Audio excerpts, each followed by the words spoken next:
Video game piracy is good, actually.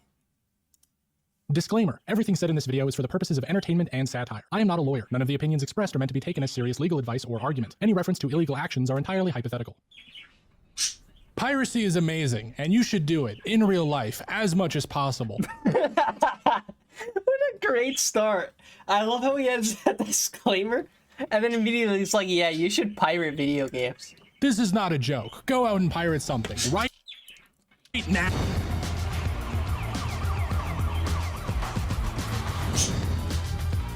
Obviously, that was satire. Don't do it.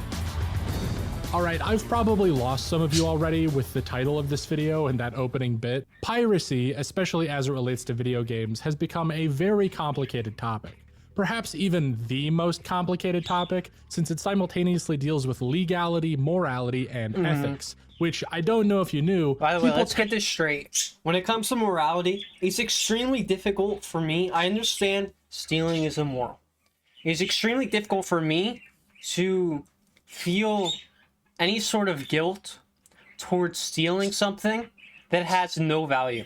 Let me give you an example. See this pen? If I stole it from somebody, I stole something physically. They used to have this pen, now they don't. I feel bad about that, even though it's minor. I took something from them physically. When I take a video game, I know it said piracy is not a victimless crime. But if you think about it, when you steal a game, does it affect anybody? It affects nobody. Nobody gets affected by you pirating a game. Now, the fact that you didn't buy it, they don't get the money, but it has no effect, no impact. When I steal this pen, it has an impact. It has a ripple. Now, it's very small, granted, but it still has a ripple. When you steal a video game, there is no impact. There is no ripple.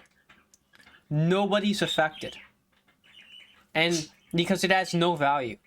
If I duplicate a video game, I copy the file, nothing happens. So if I download it, nothing also happens.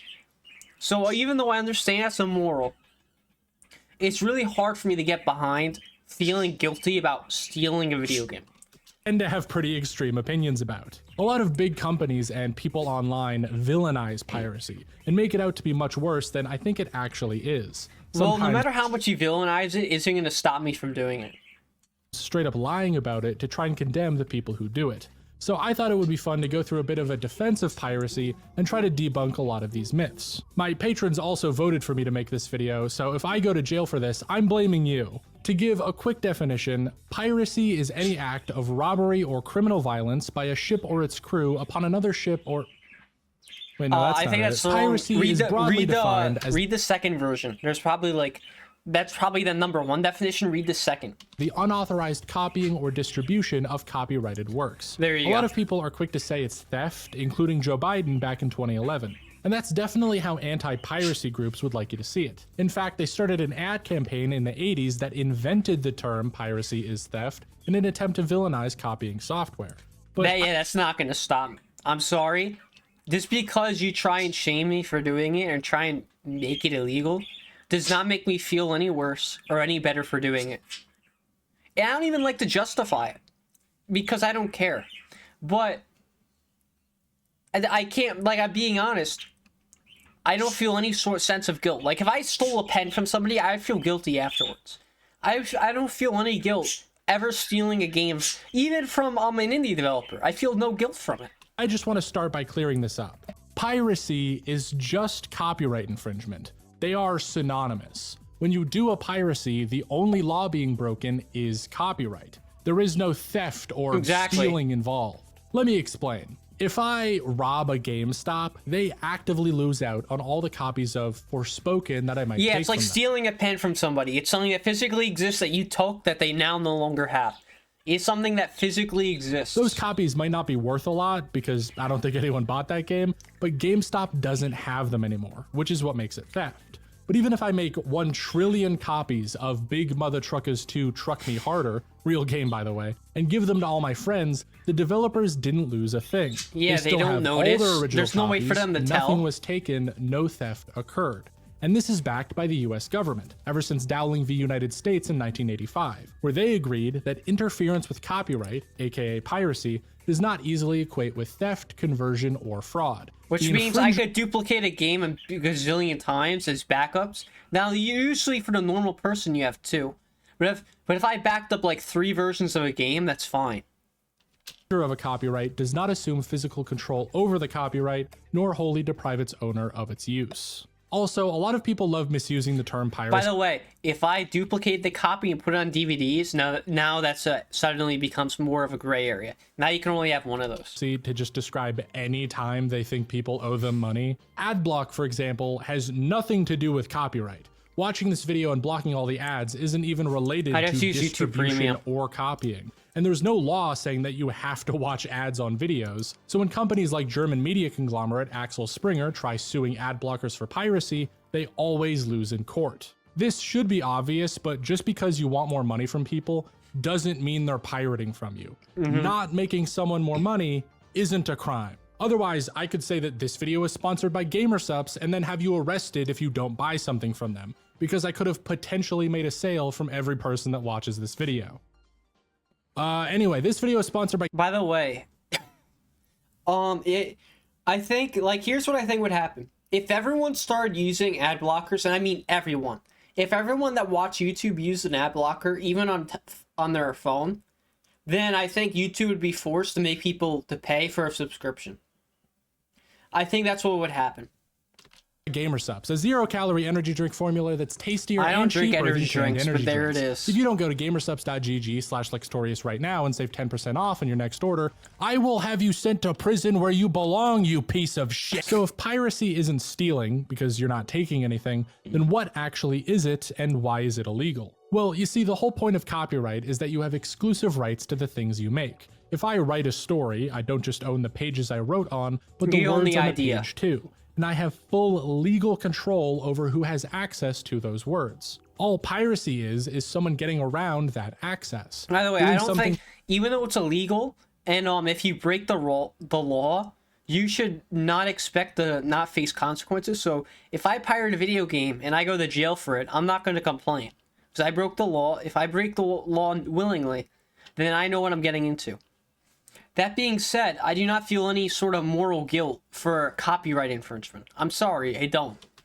That the law says only I'm allowed to do. So if you buy my story, take it home and write it down word for word, you're violating my copyright. Oh no. If it's an ebook that you transfer onto a thumb drive, then give that to a friend, you're committing a crime. I would feel no guilt for doing that, by the way. Law says you need my permission to do any of that, even if you do it, up to 70 years after. Yeah, I want to be clear, by the way. Even though I'm saying I feel no guilt, the law is still the law. If you break the law, then you should not use that as a justification for breaking the law. And what that means is if you break the law and you get caught, then you should take the consequences because you broke the law. It's that simple. To put it plainly, the World Intellectual Property Organization, the leading international pro-copyright group, says copyrights may more narrowly be viewed as limited and legally sanctioned monopolies. Oh, great! I love monopolies. That's what the people advocating for like that one board game. The whole point of it is to teach you how great monopolies are. Now, you only learn that message if you are the monopoly, because if you're not, then they suck. But monopolies are a great thing. Imagine what the people who are against copyright might call it. Because yes, there are tons of different groups over the years that have fought for the abolition or reworking of copyright laws, such as various pirate parties around the world or the hilariously named copyleft movement. And I don't want to get too deep into any of that. I just want to highlight how contentious copyright laws are in general. Honestly, I would care more if pirating things was more difficult. It's extremely easy, so I don't really care. End-all be-all of dictating what's right and wrong. Though, to give a fun example of copyright in action, in 2006, the Dutch musician Melchior Rietveld granted use of his song for a short film in a film festival. They allowed that song to be used for free for this one-off performance. However, Rietveld later found out that the short film had been put on thousands of DVDs without his permission, which he didn't get paid for, right? I think if you give permission for someone to use something in a product, they should have the right to distribute the product. I think this is bullshit. That all of a sudden he's suing now. That's complete bullshit. That he gets to now sue for that. And if he isn't in the legal right, I think the law is completely fucked up. Felt then sued the filmmakers for copyright infringement and won, getting all 100,000 euros that those DVDs would have been worth. Why am I using this example specifically? Well, because the short film in question was an anti-piracy ad. The internet was actually convinced that it was the "you wouldn't steal a car" ad that everybody loves, though while that ad has its own the difference is a car is physical value. What a stupid argument. That's not going to make me feel any more guilt. It is completely different to the one that ironically committed piracy. But, oh, what the heck, here's a clip.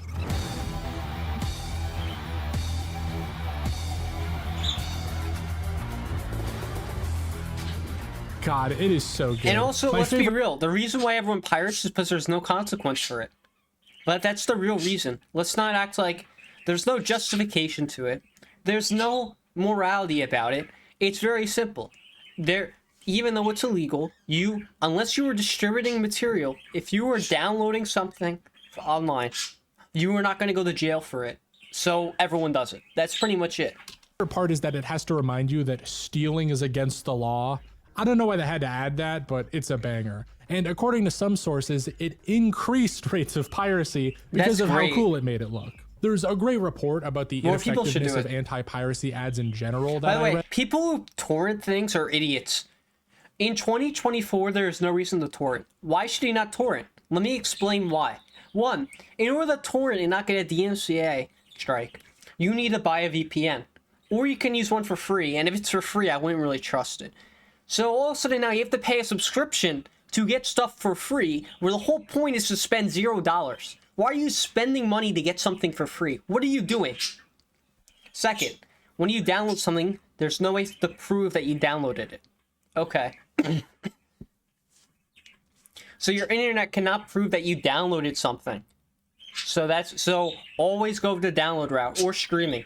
When it comes to movies, almost every movie is streamed. There are a bunch of great sites, so you should always try and stream movies. When it comes to games, I have a great ROM website. I'm not sharing it with anybody because I don't want it to get shut down. Alright? If it gets shut down, it would actually ruin my day. I would actually have to take a week because it would be devastating. I have one of the best ROM sites I've ever found. I've seen many. This is better than Enterprise.me. This is the best ROM website I've ever found. Okay? And it's a site I go to. Phenomenal. But yeah, that's a site I download games from, right? Because if you're torrenting, you're an idiot. I don't know. If you're torrenting in 2024, you need to reevaluate how you're pirating things. You're an idiot for torrenting. I'm just saying it how it is. And also too, there are certain websites where if you want to download something, you have to pay a subscription to download it. Don't pay for that either. The whole point of pirating is to not spend money. What are you doing paying for that? I'm surprised people pay for that. The amazing point that pirates would often cut these ads out of films, so the only people who would watch them were paying customers. That's great. Which effectively made them advertisements for piracy. Piracy. Look, super mega rock and roll gods and superstars are just regular dudes like you guys. We punch the clock, we put on the pants, and then we blow people's minds. That's how we make a living. And then these pirates come and they steal all our internet. No. Here's the thing. Because let's be real about this too. The people that pirate because they don't have the money. You're not losing any money, let's be real. But anyway. Are you a regular person? Yeah. I don't care. I don't care who made it. I just want to explain this. I don't care if the person made it at $1 million or $1. If I'm pirating a video game, the person who made it could be broke and could really use the money. Okay. I don't care. And is that heartless? Yes, it is. I'm trying to make it clear that pirates don't care. This isn't going to make anybody care. I don't know how they do it, but these pirates can bust into our entertainers' homes, make us walk the plank, steal our rockin' tunes, and leave us broke. Is that what you want, Mr. Long John Silver? What's your parrot gonna listen to? Because here's the thing too, right? Like, let's use the rock example. Why is this different? The songs that are made have already been made. The difference between pirating stealing a car, is if you steal the person's car, that person no longer has a car. If I pirate a song, this song still exists. The person can't unmake the song. The person can't, like, if I steal a song, all of a sudden now there's no more songs. That's it. They might deter them from making more songs. But, like, if I, like, pirate Metallica music, okay, the Metallica music is done. They're done making music. So, what is pirating gonna do? Nothing. Where if I steal someone's car, now they can no longer go to work because they don't have a car anymore. There's a clear difference. When you go toe-to-toe against the English Armada, Jazz? I don't think so. Now, piracy is illegal in the US, and due to things like the Bernay Convention, also illegal in many places allied with the US. Though, just like with anti-piracy ads, the law never really stopped anybody. Yep. Also, piracy laws either don't exist or straight up aren't enforced in a ton of places. They only enforce for people that distribute material, not people that have pirated material. So, if you have a website, even then, the punishments are only harsh if you seek to profit from it. So, like, if Enterprise.me got in a massive lawsuit because they made a bunch of money. The ROM's website I use only uses money for maintenance costs. They don't have a fee that you pay. So because of that, when they get caught, they're going to get shut down and that'll be it. Especially China and Russia. So a lot of companies took the task of stopping pirates into their own hands. I mean, if you can't arrest someone for obtaining copies, why not try to make it impossible to copy something to begin with? Before the switch from analog to digital, the way companies would stop you from duplicating your favorite VHS copy of Turner and Hooch was just making it so the output was scrambled if you tried to turn the VCR to record mode. But with computers came programming, and with programming came more advanced kinds of copy prevention, all of which are dubbed digital rights management software, or DRM. And I should clarify, to call any of this copy prevention is a bit of a stretch. It's more like copy delaying or copy mild inconvenience. There's also too, what happens is once one person copies it, they distribute the copied version, so it's easier, so that way people just copy that instead. So that way it's much easier to do. Cases. Because after all, one of the main reasons people get into programming in the first place is to problem solve fun challenges with computers. And so, as it turns out, giving a bunch of computer nerds a fat, juicy challenge to solve that would also let them play games for free if they beat it meant they would dedicate their lives to solving these problems. Getting around DRM became a very competitive game for pirates, even in the early days of computers. Back in the era of the Apple II and the Commodore 64, they formed circles called wares groups that would trade games and try to crack the software. Oh, that sounds awesome. Each of them rushing to be the first one to bypass a new game or program to get all the fame that came with it. Almost always signing their name on fancy splash screens they made to proudly display their achievement. These crackers, hold on, can I say that word? These white people kept up this tradition to this very day, with the NFO files packed alongside pirated copies of games, which are usually the only ways that wares groups will communicate with the outside world. Those games look fun. And There's part of me that wants to play those types of games. Like, they look really fun, but the thing is they take so long to play that I don't have the patience to play these types of games. While the groups individually would rise and fall and fade into obscurity, the scene itself is surprisingly still going strong. Strong enough that in 1998, the US would create the DMCA Act, which is most famously known for protecting websites like YouTube from copyright lawsuits, so long as they provide a way for the website to take down copyrighted material. But they also made it specifically illegal to try and circumvent copy prevention systems. Yeah, that will do it. Now you won't do it because it's illegal. This had the intended effect of allowing anti-piracy groups to go after the wares scene and various crackers much harder than before. I'm sure they did that. Unintended effect of making it illegal for people to fix everything from John Deere tractors to their own pacemakers. Oh wait, that's hilarious. Because in doing so, you had to mess with the copy prevention software. Boy, United States law sure is great, huh?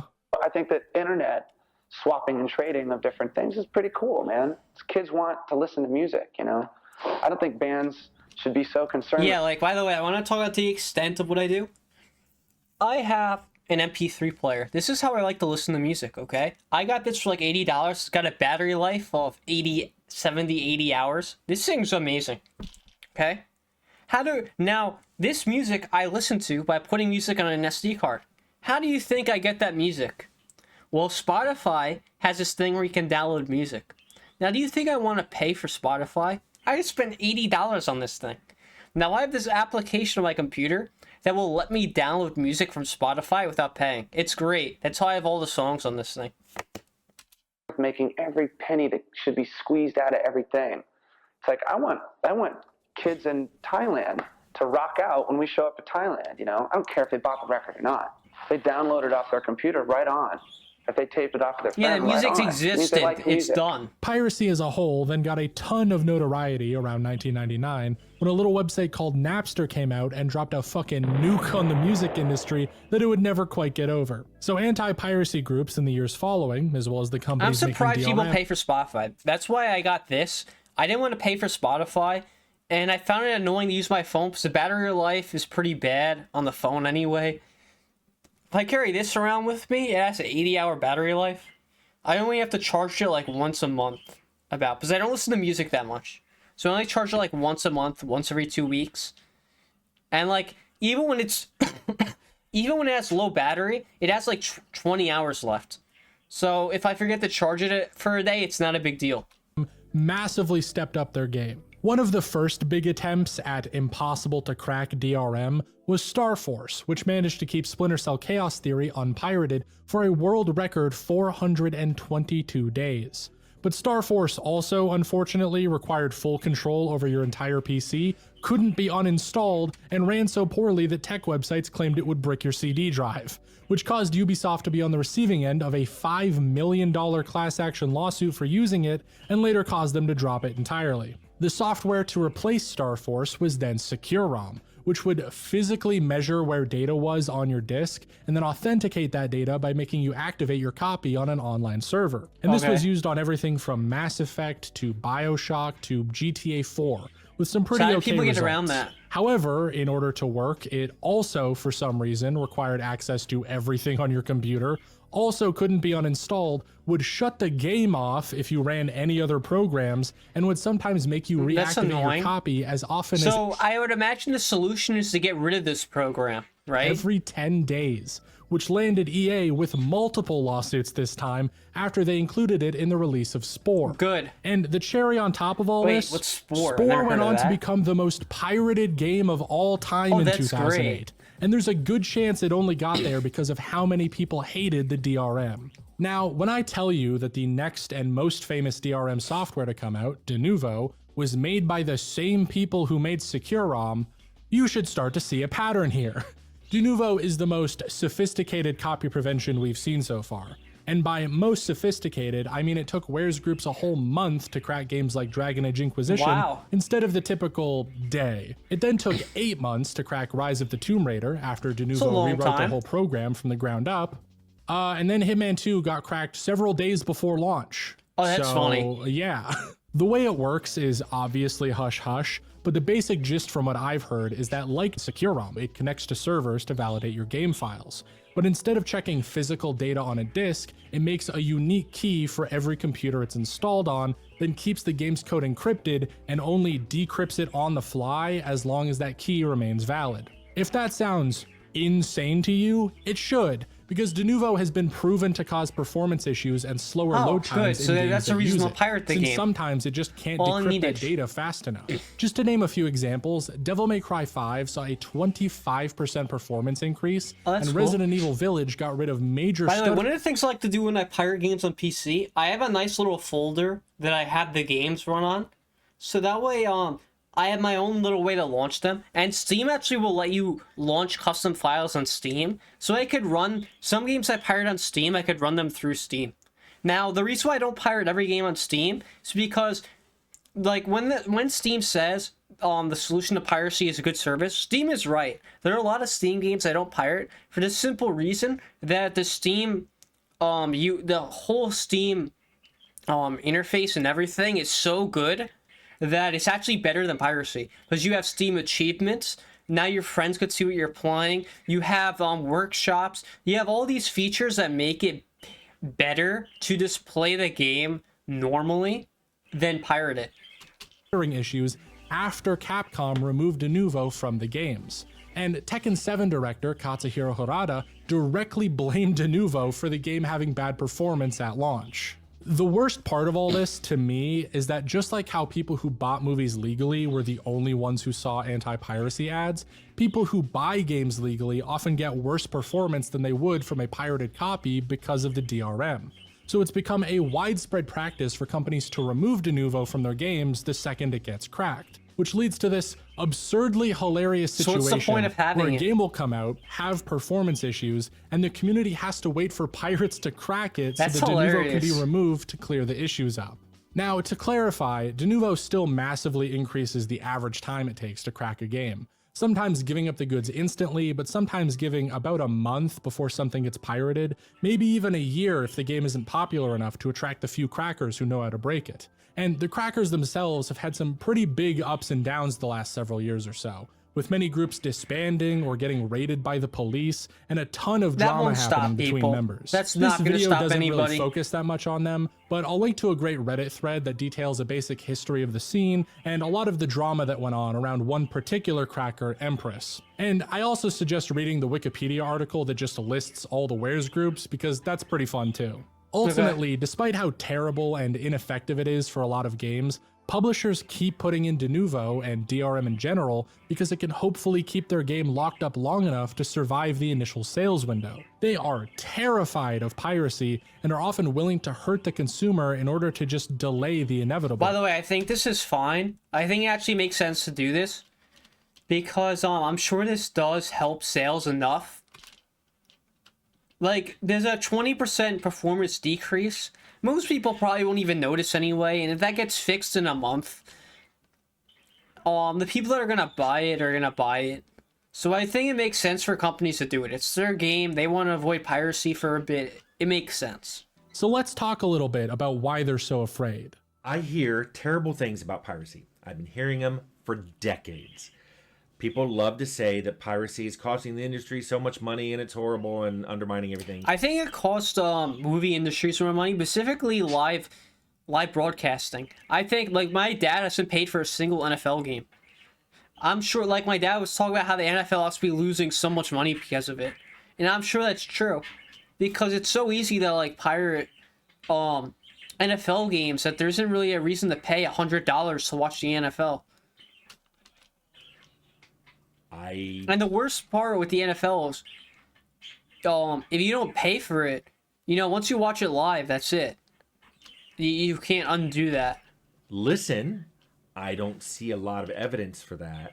But what happens is, if you make a game that runs slower or takes longer to start up or whatever, it will become unplayable if someone loses a piece of paper, you're going to drive valid consumers away from your product. Yep. Whether they buy it or not, or whether they pirate it or not, they're not going to buy it.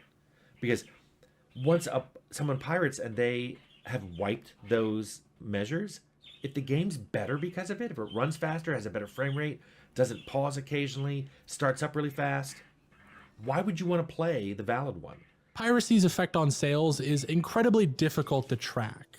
The intuitive answer is that it certainly should have some, but how big of an effect and how much would change if piracy didn't exist is near impossible to find conclusive evidence Yeah, on. sure. Don't get me wrong, if you want to find studies on piracy, you can find hundreds, and I have. There are more research papers on the effects of piracy than I could count. But that's the problem, because they all contradict each other. Like, Oh, if that's I wanted great. to, I could show you a report from the European Commission in 2013 that showed that music piracy had zero effect on legal music sales, saying the vast majority of music that is consumed illegally by the individuals in our sample would not have been legally purchased if I'm sure illegal that's downloading true. websites were not available to them. I could show you another report that The said other thing you don't realize with piracy is, once you start pirating things, it gives you access to everything. So when when you're a consumer and you're only willing to spend $50, let's say you're only willing to spend $150 on music every year. Like, I'm just made this up, right? So now your options are limited. You can only listen to a limited amount of music and purchase it because you have $150. When you decide you're going to pirate everything, all of a sudden you can listen to any song out there for free. You're going to pirate it. So all of a sudden now your options are unlimited, so you can listen to more music than you would otherwise spending money on music. And I think it's the same with games. If you have a certain amount of money you're willing to spend on games every year, you're going to spend less on games than you would if you pirated it because you have access to every game. Even though 51% of all adults in the EU had pirated something at some point in their life, this had no negative effect on sales in most industries. And in the case of video games, actually led to a 24% increase in sales, likely from word of mouth and people buying games after they pirate them. A conclusion that several other reports I found also show for video games and other industries. But I could also show you reports that conclude the exact opposite. Ones that say piracy negatively impacts music sales or movie sales or game sales. I'm sure that's also true. Some saying it doesn't have an effect on one, but a strong effect on another. I think it's a case-by-case basis. I think the easier something is to pirate, the more it gets pirated. I think it's kind of obvious. I think it also depends on how good something is. If the quality is not that good, it's hard for people to justify spending that money, so they might just get it for free. I think that's an also very valid thing. If you gather enough reports on this, many of them will say completely different things because they're all using different data and methodologies. So just like I think it's both true. I think piracy doesn't affect sales, but sometimes it does. I think they're both true. Studies showing piracy to have a positive effect, you can easily group up studies with negative effects and then make a conclusion. I'm sure both of those are true. Piracy definitely hurts sales. Here are a dozen studies that say so. I think, again, it depends on a case-by-case basis whether or not it'll hurt sales. I think, like what the studies he's shown is that overall, if you look at things from a very bird's eye view, piracy doesn't affect things. If you look at things on a very micro view, piracy does have an impact on sales. But on a macro view, it doesn't. I think that's really what the studies show. Just ignore the ones that disagree with me. Another thing to point out is that the vast majority of these studies can only ever prove correlation. They'll show that piracy went up some percentage and sales in some industry went down some percentage, and then just say that as piracy goes up, sales go down, which is fine data to collect in a vacuum, but there's a reason that they all say research suggests that piracy may impact sales. Is worthless. Because I can show you a graph of beef jerky sales in the US and a graph of consensual incest in the US and say that beef jerky sales are correlated with incest. But I can't then say eating beef jerky makes you want to kiss your cousin, no matter how much we all know it to be true. Correlation doesn't mean causation. Correlation doesn't even really prove anything on its own. And even the very thorough 300 There's also things could have inverse correlation too. Like it gets complicated. Piracy studies I showed you will cite other factors that may be responsible. Since there's so many variables, you can't make a conclusion for sure. So that's just something to keep in mind. When the web started, I used to get really grumpy with people because they'd put my poems up, they put my stories up. And I also got very grumpy because I felt like they were pirating my stuff, that it was bad. And then I started to notice that places where I was being pirated, I was selling more and more books. That makes sense. It's free advertising, right? That's the first thing. When he said it like this, that's the first thing I thought of. Because that's one of the hidden benefits of piracy people don't really think about, is that, like, let me give an example. The Metroid franchise. I pirated pretty much every Metroid game. I pirated all the Game Boy Advance games I played on my 3DS. What else? I pirated Super Metroid. I played all the mainline Metroid games free. I also got the Metroid collection on my Wii, and I pirated that. But because I played all those games and I pirated it, I bought Metroid Dread when it came out. I would not have bought Metroid Dread if I did not pirate those Metroid games. People were discovering me through being pirated. And I started to realize that actually you're not losing books. You're not losing sales. You can't look on that as a lost sale. It's not a lost sale. Nobody who would have bought your book is not buying it because they can find it for free. What you're actually doing is advertising. You're reaching more people. You're raising awareness. Yep. And understanding that gave me a whole new idea of the shape of copyright and of what the web was doing. Because the biggest thing the web is doing is allowing people to hear things, allowing people to read things, allowing people to see things they might never have otherwise seen. And I think basically that's an incredibly good thing. But regardless of actual impact, the perceived impact of piracy on game sales is very, very negative.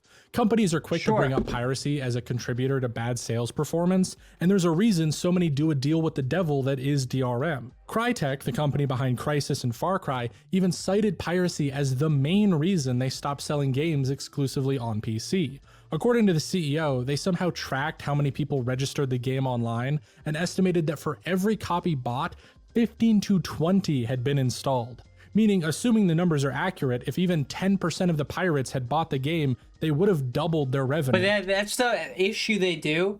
They do these gymnastics of, oh, if the pirates bought the game. Like, with the example I gave, right? If you're only going to spend a certain amount of money on video games, when you're a pirate, you have access to everything. So, like, if you're pirating games, you see this game, you hear this game comes out, let me try it out for 10 minutes, see if it's good. You can do that and not have an issue. Now, it's great Steam lets you refund games, but maybe as a pirate, let me try it out for 15 hours, and oh, I don't like it, I'll stop. This happens all the time. I do it because I pirate old video games because it's the only way I could play them. And also because I don't really care. I wouldn't pay for them anyway, right? But, they do these gymnastics of, oh, if these pirates bought the game, they don't stop to realize that these pirates would never have bought the game in the first place. They don't understand that when you pirate games, you play more games, and you play them for a shorter amount of time, because you have access to more games. However, even with that insane rate of piracy, the game made its production costs back, funded 3 more sequels, and became one of the highest selling PC games of all time. So it's pretty hard for me to agree that piracy... Yeah, they're not fully... They're not correct. I would say they aren't correctly interpreting the statistics there. Them that bad, but nonetheless, the sequel expansion... It's like the same thing people will do when it's like, if we only had 1% of the market, where people keep saying that, like, let's say the market's $1 billion, and they say, if I only had 1% of the market, I would have $10 million. Right? Is that how it works, I think? Something like that. Right? Well, they don't stop to think how difficult it is to get to 1%. Because when you look at things objectively like that, yeah, if you had 1% of the market, you would have $10 million.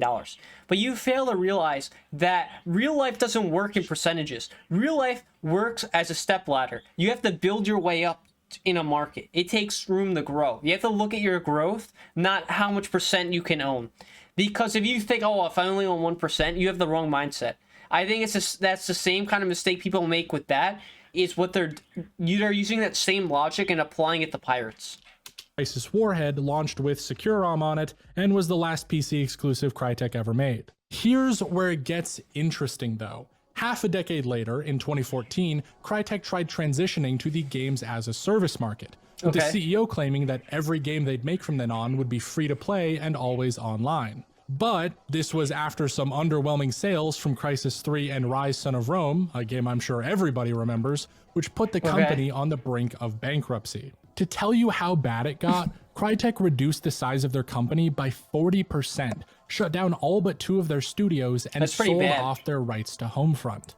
The CEO also didn't pay employees for several months because they said it would have put the company under. A former Crytek employee that got in contact with me said the company was still tracking how many pirated copies of their games there were, and still looked at piracy as a reason they weren't doing well. That's an excuse. So they made the last-ditch attempt to push into games as a service, which slowly clawed them back to profitability with games like Hunt Showdown. Now, we likely won't ever know the full behind-the-scenes story of Crytek, but I can guarantee this is a common belief in the industry. It's pretty easy to look at your sales numbers declining and blame people playing the game for free, even if it can't be proven that they'd have bought your game anyways. After all, no studio has shut down specifically because of piracy, and Crytek's numbers only really declined after they implemented DRM and started making console exclusives.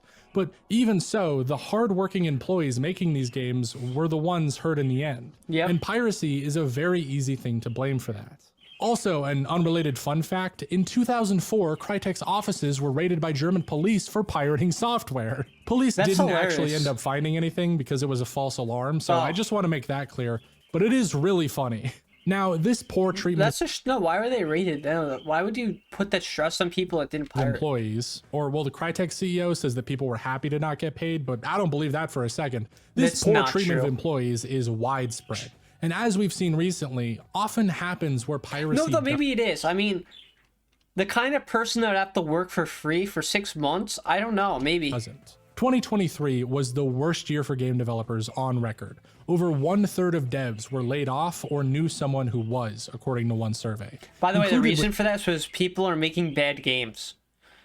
Whether it be because of bad leadership, or the games are just bad games that should never have been made, or people who are making the games should never be making games, I don't really care. It's the reason why layoffs are happening is because people are making bad games. It's that simple. Those are Epic Games laying off 800 people, Niantic laying off 200, and of Yeah, it's because like this makes sense. Pokemon Go Maker to close. Okay, Pokemon Go is probably on decline because the game's done. It makes sense you need less people to maintain it if less people play it. That makes sense. Same with Fortnite. The game's ran its course. It makes sense you need less people now. course, Microsoft recently letting go almost 2,000 people from places like Blizzard. Over 6,000 people lost their jobs this past year, and notably, a decent chunk of them were from companies making highly profitable online. I hope these people, the ones that are good at making games, I hope they form their own video game company and make video games that are good. That's what I hope comes from this. In an ideal world, that's what happens. We see a bunch of these former employees, former Blizzard employees, former Pokemon Go employees, whatever, that make their own company, band together, and make killer games and make a bunch of money. That's how a lot of these companies started. Like Activision started as like former devs of Atari, I'm pretty sure, right? Like a lot of these companies started off as working for another company and making their own company. That's what I hope happens from these layoffs. Games, ones that don't get cracked or have massive piracy issues, yet still drop their employees like a sack of potatoes in order to cut costs. The reason for layoffs and shutdowns and poor working conditions are all going to be different. I'm not saying the games industry is a monolith. However, Bobby Kotick left Activision Blizzard with a $400 million payout, and Epic Games' Tim Sweeney is worth $4 billion. So that's kind of weird, right? When most companies try to make a big stink about piracy and talk about all the money they're not making or all the employees that worked hard on their game, it can kind of ring hollow. Because even if their game isn't pirated, even if their game is massively successful, the most successful of all time in fact, that company isn't guaranteed to treat their employees any better. More revenue from piracy not happening wouldn't give those overworked devs job security. A union would. You know, there's assumption that what is piracy? Piracy is about people who want to steal stuff from you, right? That they don't want to pay any money and they want to get your content. But when you look at the fact that these people have, you know, $2,000 PCs and they're spending $50 a month on their internet connections, clearly they're willing to spend money. So from our point of view, what we saw more and more is that piracy is a result of bad service on the part of 100%. game companies. So when you attack the problem, Like, for example, let me give an example of Nintendo. A lot of Nintendo's old games, they don't let me play them the way I want. I can't play them on PC, so guess what? I'm going to play them on PC anyway. Alright, so I don't care about Nintendo. Look at this 3DS. I wanted to play Game Boy Advance games. A lot of them don't exist that I couldn't buy on 3DS, and I didn't like the prices they charged. I thought the prices they're charging for these games were ridiculous. I wanted to play all these games, so know what I did? I just pirated them, especially because the 3DS was kind of done anyway. way by improving the service component of the experience rather than through copy protection, which reduces. By the way, on the 3DS, I'm talking about Game Boy Advance games. That's why I played most of them. The service My component. 3DS. You know, copy protection is actually going to increase. I mean, there's anecdotal evidence that this is the case that copy protection actually increases rather than decreases the piracy of games. So, like I say, by focusing on the customer and doing useful things for the customer, piracy. Because again, really like becomes... Steam offers something that you can't get when you pirate a game. You get Steam achievements. Xbox, you get like gamer score. These are things that offer something that you can't get with piracy, and it gives people a reason to buy the game. He's completely right on this. It's sort of a non-issue for us. So why don't we switch from the most common reasons people will say piracy is evil to the main reasons? Like, and another reason, and like, also too, I heard that like the Nintendo Switch, they came out with this cart now that will let you play any game for free. I want to get that. That seems awesome. People will say piracy can be a good thing, that being for emulation and games preservation. Emulation, yet again, is not piracy, even though tons of people... It is, and the reason why, this is why I'm a big fan of digital games, because a lot of the games I play, I downloaded for free. And the thing people don't realize is, now that I have the game downloaded, what are you going to do? Make me undownload the game? The game's backed up 3 different ways. You can't take the game away from me unless you're the police. So... I own, like, for example, Paper Mario 1000 Year Door. I got that game for free. I now own that game. I have it 3 different ways. I own that game. I own it digitally, right? And I think this is actually great. It's piracy for these old games. Allow me to play these games and own them. And it's great. Who don't like it will be quick to call it that. Emulation is just the ability for a computer to act like a video game console and run games for that console. I personally like to play games natively. That's why I play Game Boy Advance games on the 3DS, because it can run them natively in the 3DS. As I really don't like emulator glitches. I find them so annoying. I like to avoid them when I can. So like even on my Wii, I'll play GameCube games on my Wii, but I pirate all the GameCube games so I don't spend money on them. But I play them on my Wii to avoid emulator bugs. That's just how I am. I just hate emulator bugs. But I think emulation is great if you can't do what I do. Legal to do, and several lawsuits like Sony v Connectix and Sony v Bleem all ruled in favor of emulation. Good. The lawsuits Sega v Accolade and Galoob Toys v Nintendo even ruled that reverse engineering game cartridges and game consoles is legal, which became one of the few exemptions that the DMCA Act specifically allowed. Side note, I do wish some of the companies involved in landmark emulation cases had better names than Bleem or Galoob. But what can you do? Buying a game, dumping its contents onto a computer, loading the console's files into an emulator, and then playing that game on the emulator is 100% a-okay, no matter how much Sony and Nintendo wish it wasn't. Yep. Or rather, how much they wish it wasn't for other people, because official consoles... By the way, I rarely emulate games. I do it sometimes. I think they're great. I love emulators, but I like to play games natively. Again, on my 3DS, it plays Game Boy Advance games natively. But again, those games I didn't buy, right? I think as long as you play the game, play it however you want to play it.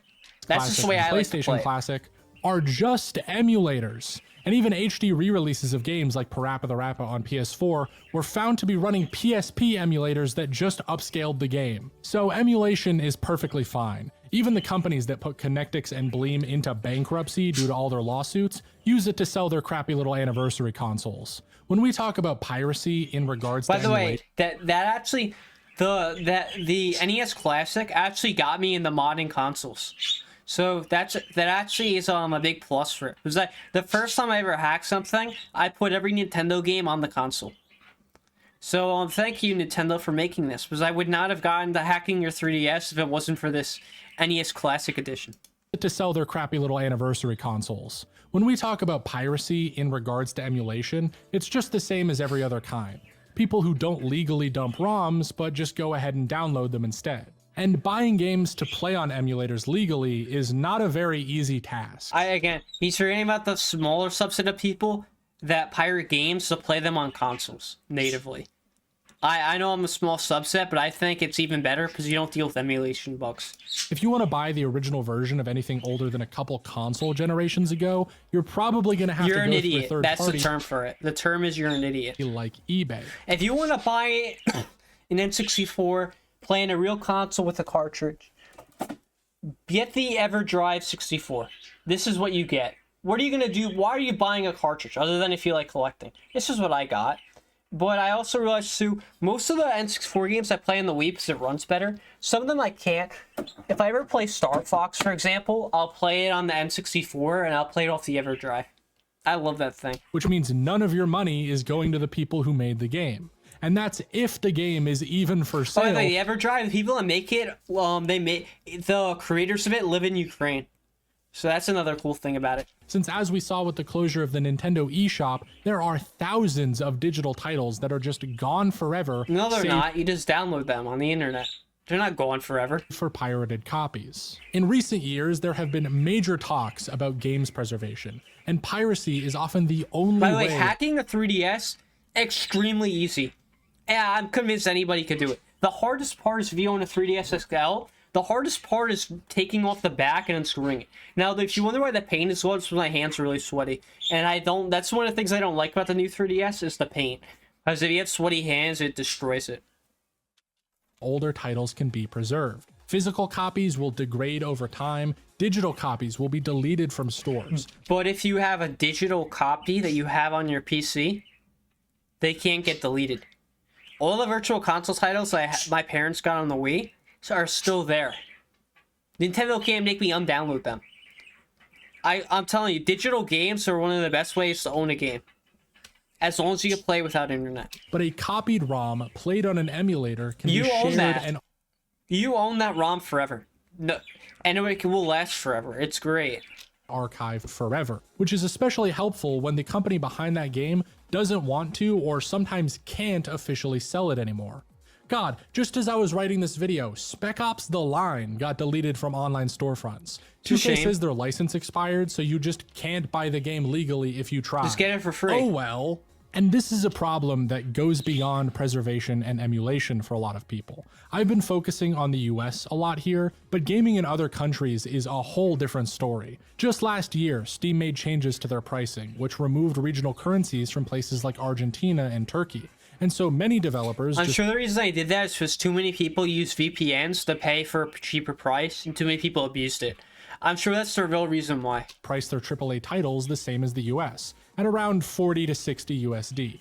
The only problem being that those games now cost up to half the average monthly salary in those countries. On top of that, most games rarely get support outside of major populated countries. Valve famously ported their games to Russia and saw major sales there, but they were an outlier, and still kinda are. For a lot of people, pirating even new releases is the only... Like, Steam is such a great application. And again, the Steam achievements, the whole interface of like friends and stuff, gives people a reason to buy games and not pirate them. Way to realistically get them. Unofficial translations being a large reason they even make it across a language barrier. Something anime fans are all probably familiar with, as fan translations are the only reason anime got popular in the West. There's a common argument against piracy that says it only hurts people working hard to make games. But in this case, piracy can be the only way to get people I don't care who it hurts or helps. I just do it. I could care less. That hard work. It's the only way people can preserve that hard work and make sure it's remembered. And with people trying to shut down sites like the Internet Archive, the people fighting against piracy could be the reason we lose that hard work forever. Bro, Internet Archive, you're getting your ROMs from the Internet Archive? What are you doing? Why are you getting it from there? I'm not saying the site I get it from. Really good. If anyone comments it, any site, I'll delete it. But yeah, the site's so good, I hope it never goes away.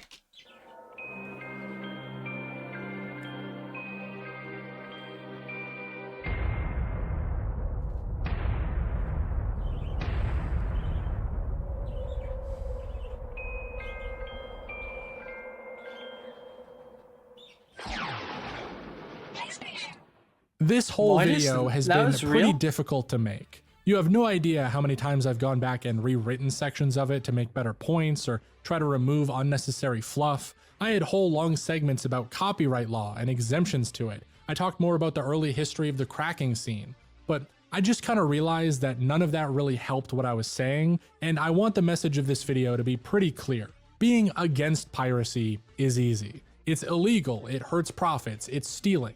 That's it, that's all you have to say. And you have the law, most companies, and many, many people on your side. It's a pretty safe and easy opinion to have, and I don't fault anyone for having it. I think it's the biggest reason, too, why people don't pirate. I think, like, people say, why don't more people pirate? I think the people that say that don't realize that there are a lot of people that don't pirate because it's against the law, and they're law-abiding citizens. It's that simple. That's the real reason why a lot of people don't pirate. It's because I don't break the law. And if you talk about piracy to them, they're like, why do you pirate? That's illegal. Right? The idea of breaking the law to them is so ridiculous. Right? So the fact that it's illegal is actually a big deterrent for a lot of people because they don't even care about the consequences. Just because it's illegal stops people from doing it. That's what I don't think enough people realize. Because defending piracy, for any reason, almost always lands you with a mountain of arguments. You have to fight back on a bunch of misconceptions. It's so easy to defend. You don't even have to defend piracy. You just do it. Is it illegal? Yes, it's illegal. I'm not going to argue about that. Do I break the law when I do it? Yes, I break the law. I'm going to do it. I do it knowing I'm breaking the law. Okay, how do you argue against that? There's no argument against that, because I'm literally admitting I'm wrong, but I'm still doing it anyway. It's that simple. Don't justify it. Why are you justifying it? At best inaccurate, and at worst straight up propaganda. And you have to deal with people trying to paint this issue as some sort of good versus evil debate. Those people, why does their opinion matter? That's not going to make me feel bad about downloading Super Mario Bros. 3 or Metroid Fusion. Because I already played those games. What are they going to make me do? Shame me for doing it? But I'm going to certainly feel bad for stealing that game? Even though I think the real Ridiculous. answer here is that it isn't that black and white. You know, of course I want game devs to get paid more, and I want the games I like to make more money. I think if you like games and you have the cash, then you should support them and buy them. Obviously. I shouldn't even have to say it, because I don't think being pro-piracy has to oppose those ideals. But if I'm gonna make some judgment on the morality of piracy, I want to make sure I'm talking about it truthfully. And the truth, as far as I see it, is this. Piracy is not theft. Copyright laws Yeah, I don't think it's immoral either. DRM sucks more. And I can get a better experience in some games through piracy because of it. Pirating games is the only way to preserve many of them. It's the only way some people can play most of them. Yeah, clearly piracy is not immoral. Like, is it illegal? Yes. Obviously it's illegal. Is it immoral? No. I don't think it's immoral. I don't think there's any convincing argument I've seen about how piracy is immoral. Because there's nothing about it that feels moral. Now, is that a justification to break the law? Of course not. It doesn't conclusively hurt profits. Fighting against it has certainly hurt consumers. In fact, even if piracy didn't exist, game devs probably wouldn't get treated any better. Of course. And companies would just find another scapegoat to blame their problems on. But because it does, and it's not going anywhere... Well, they already do that. They blame gamers for not buying their game because they're too unintelligent to know what a good game is. Around the world have gotten to enjoy amazing games. I'm sorry, but I just don't think piracy is that bad.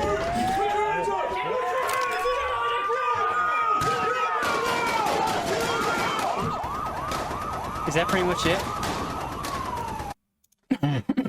Definitely check this guy out. I'm definitely subbing to him. This is a great channel. This guy, his name is Lextorius. Definitely check this guy out, Lextorius. As this was I really enjoyed watching this video. It was really good. It was what, 30 minutes long? Definitely worth it. I don't know how long the YouTube video will be. Hopefully it's like an hour or something. That's my hope. But I hope you enjoyed watching this too. Definitely check out this video. Like, for example, like this Rule 34 video, I won't watch it, but that seems like a really good video. I might watch it off YouTube.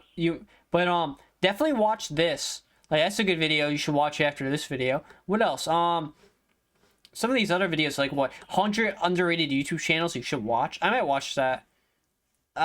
This was made before I started, so there's no way I'm in it. But yeah, like his videos, I just found him. Really good though. Definitely check him out. Alright, that's my spiel of why you should watch that guy. I hope all of you have a great day. See you later.